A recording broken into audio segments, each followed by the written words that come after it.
একদিন মারিয়াম আলাইহিস সালাম পর্দার আড়ালে কাজ করছিলেন। তখন ফেরেশতা হযরত জিবরাইল আলাইহিস সালাম মানুষের রূপ নিয়ে তার সামনে এসে হাজির হলো। মারিয়াম আলাইহিস সালাম তা দেখে ভয় পেয়ে গেলেন। ফেরেশতা বলল, মারিয়াম, তুমি ভয় পেও না, আমি ৮-১০টা মানুষের মতো কোনো সাধারণ মানুষ নই।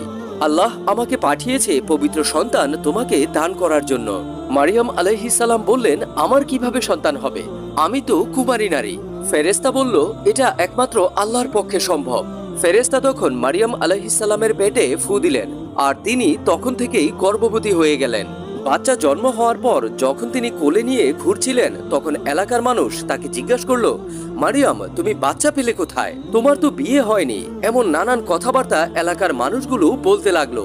ঠিক ওই মুহূর্তে যে মাত্র দুধের শিশু, সে কথা বলে উঠল, এবং সেই ছোট্ট শিশু বাচ্চাটিই ছিল হযরত ঈসা আলাইহিস সালাম। সুবহানাল্লাহ, আল্লাহু আকবার।